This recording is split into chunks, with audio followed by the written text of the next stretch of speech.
Come on, Maddie, laugh. There you go. Who's that? Is that Grandma? Grandma? Please say hi. Hi. Are you recording? Yeah. Oh, let's look at Ethan's face. Say hi, Ethan. Hi. Up. Say Merry Christmas.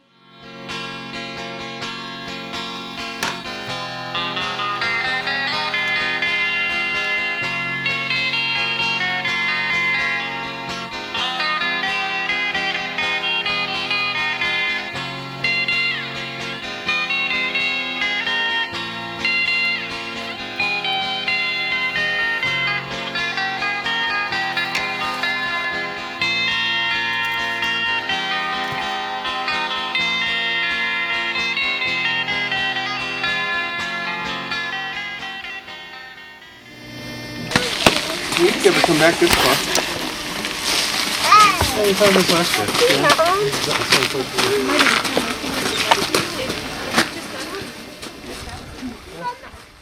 Your birthday is 2 days apart from Ethan and me.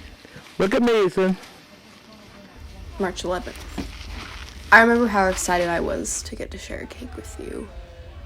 It was always ice cream cake. Vanilla. Just how you liked it. Never really actually liked real cake. But I didn't either. That was before. But now, every year that passes and every year that I get older, I'm reminded there's another year without you here.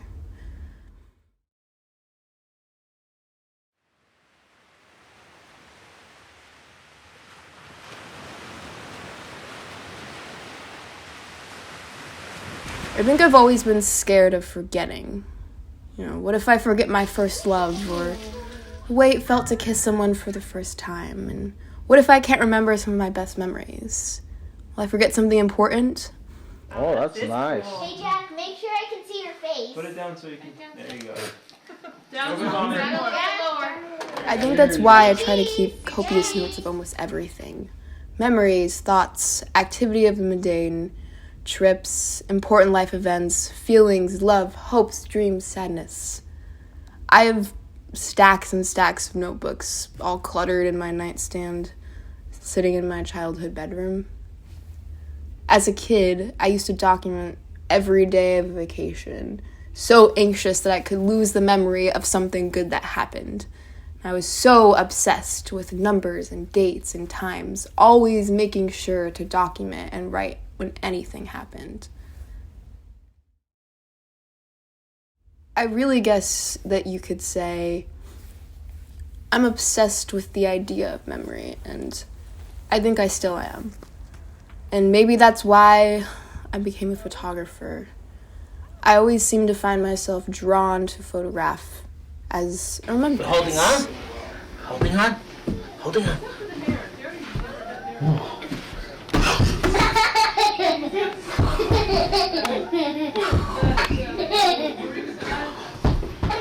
Of the people, of the place, of the time, the joy and the sadness, and I think that I often write to do the same.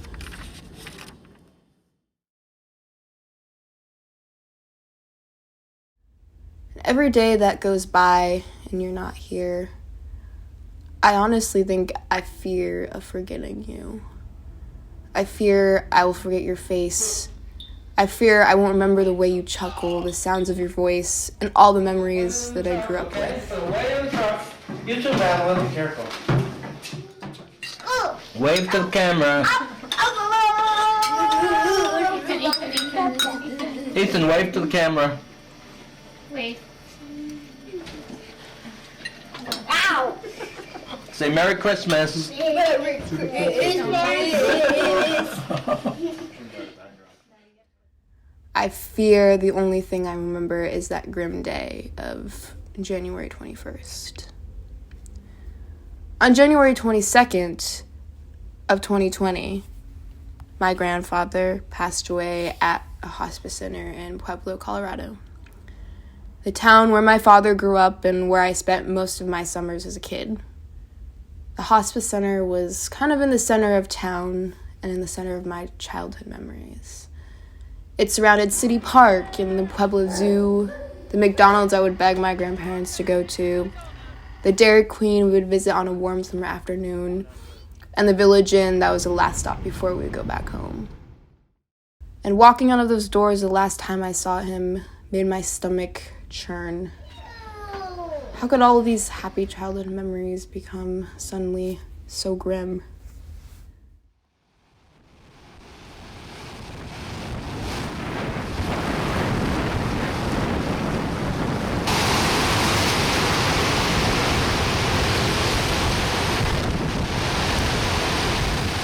The day I said goodbye, I remember how cold it was. How the soft snow's reflection in the darkness of the night was a really unsettling feeling. The flurries were really beautiful, but bitter. And it seemed as though the world was preparing for his departure.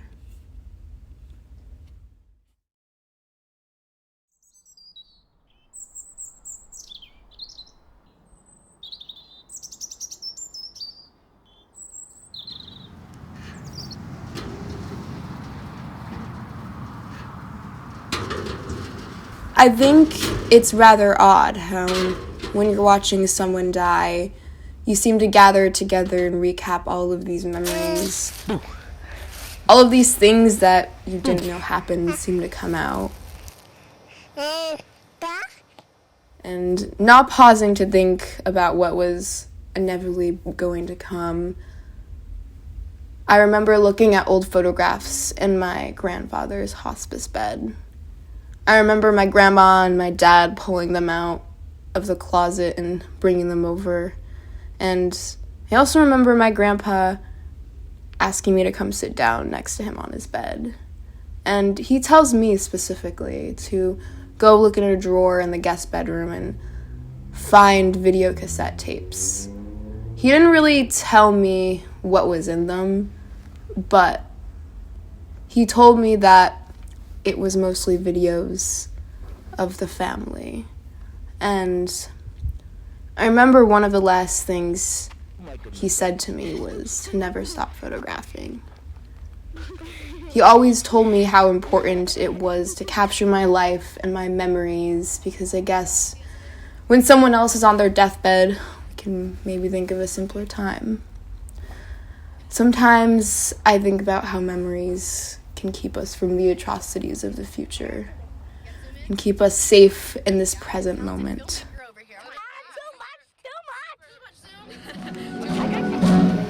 Friends forever. Friends forever. When good friends stick together, I know we can weather any storm. Friends forever. Friends forever. Friends are the single most extraordinary people in the world. And when I came back from the hospice, I remember looking through the drawers to find nearly 100 video cassettes in a large Ziploc bag. I started watching them. I don't know why, but there's tears streaking down my face. And it was really difficult to watch that, knowing he was alive now, but the next day he was probably going to be gone.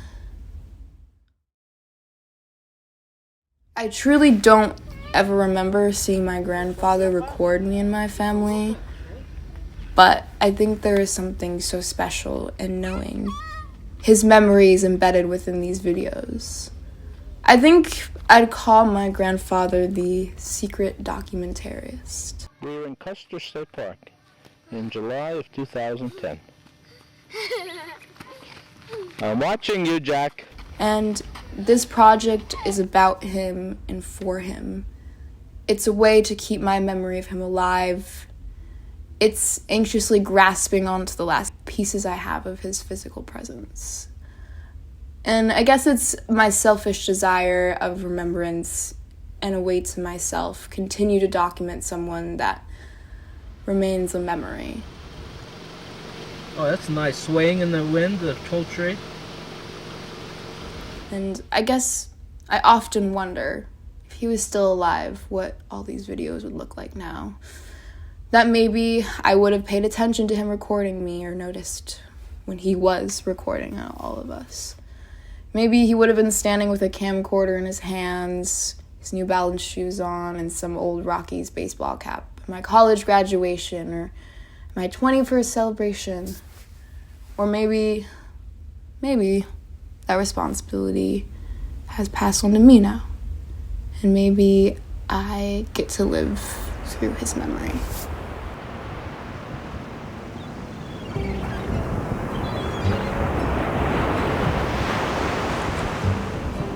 Well, a diamond fades quickly when matched to the face of Maria. All the harps, they sound empty when she lifts her lips to the sky.